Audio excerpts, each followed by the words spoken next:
Сәлем достар, бүгін біз томатный кетчуп, яғни күнделікті дүкеннен сатып алатын кетчупты үй жағдайында жасайтын боламыз.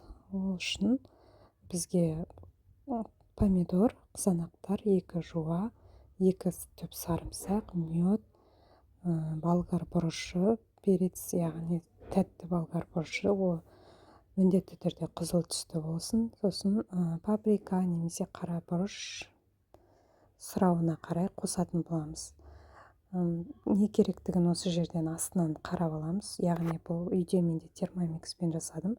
Бұны үйіңізде блендер болса, тап осы термомикстің жасағанындай блендермен де жасап қайнатып пісіре аласыз.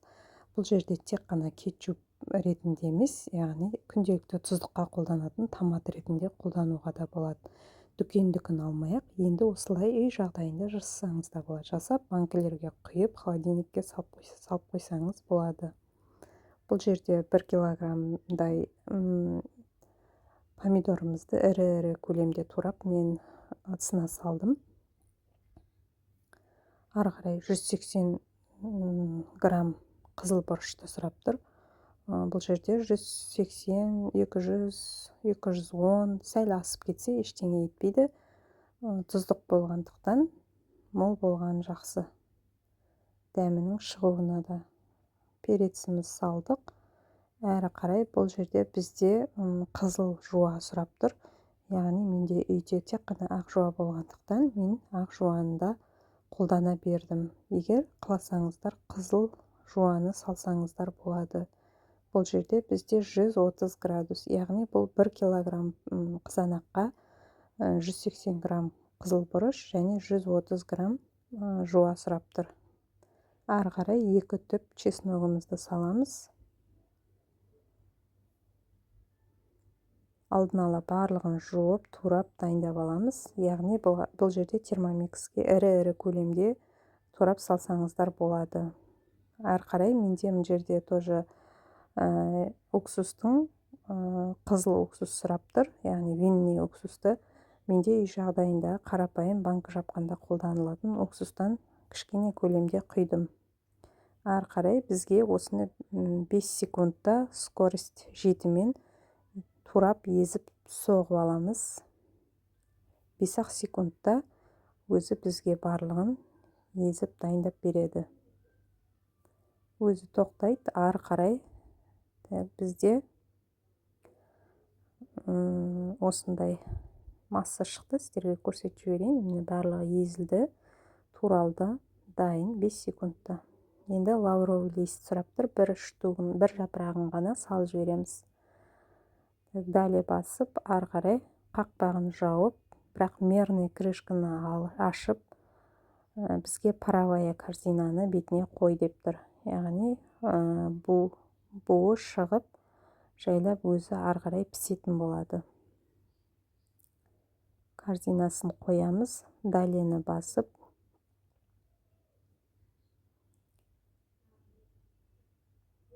қырық минутта 100 градуста скорость 2-де пісіріп аламыз. 40 минут өзі бір қалыпты баппен, бір қалыпты температурада пісіп шығады. Тоқтағаннан кейін ары қарай ашып қараймыз.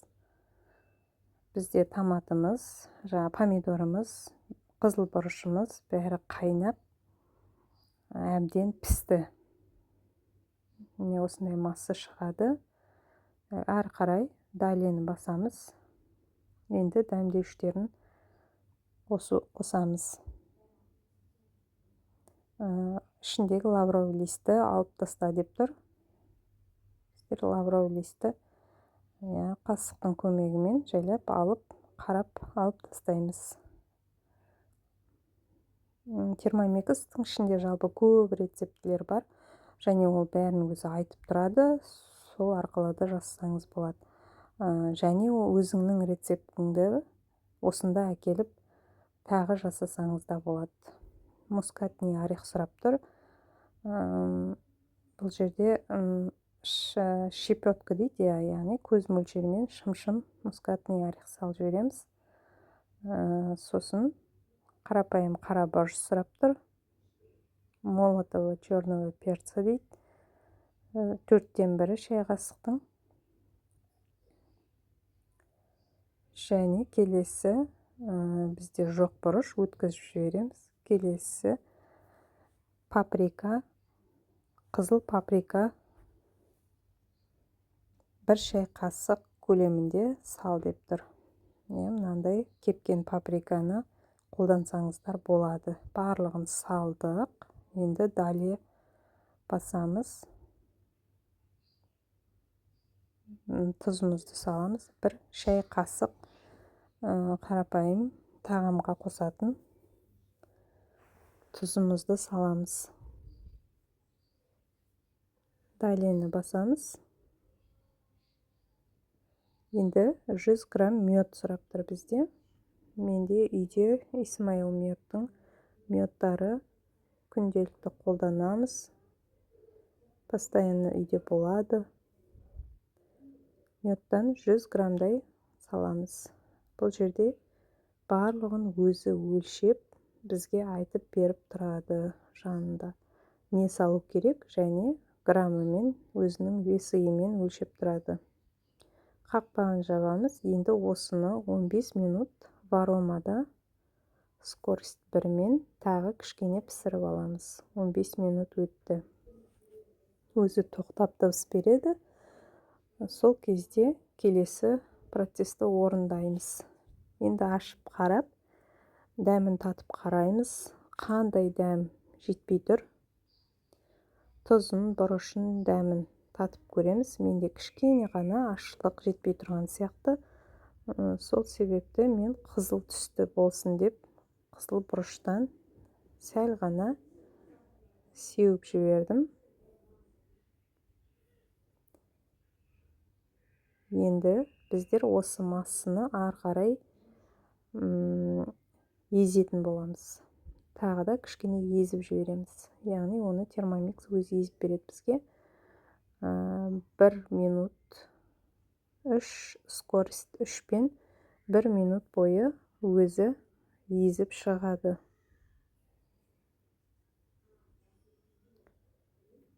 Болғаннан кейін өзі тоқтайды. Бұның барлығын қарапайым блендермен немесе соковыжималкамен, сондай үйде қандай құрылғы бар, сонымен езіп алсаңыздар болады. Енді біздің міне томатымыз, үй жағдайында кетчупымыз дайын. Кез келген тамаққа қосып жіберсеңіз болады. Міне банкаларға салып, әбден суығасын, холодильникке салып сақтаңыз деп жазып қойыпты. Кеттік, ендеше банкілерге құятын боламыз. Алдын ала жуып дайындап қойған. Мен ыңғайлы болсын деп бөліп, осындай шағын банкілерге құямын. Айтпақшы, осы термомикстің қақпағын банка құйған кезде осылай қолдансаңыздар өте ыңғайлы. Төгілмейді, шашырамайды. Кез келген банкіге осылай құйып алсаңыздар болады. Сол үшін қолдансаңыздар болады қақпақты. Бөліп, ысылаймен осылай банкіге құйдым.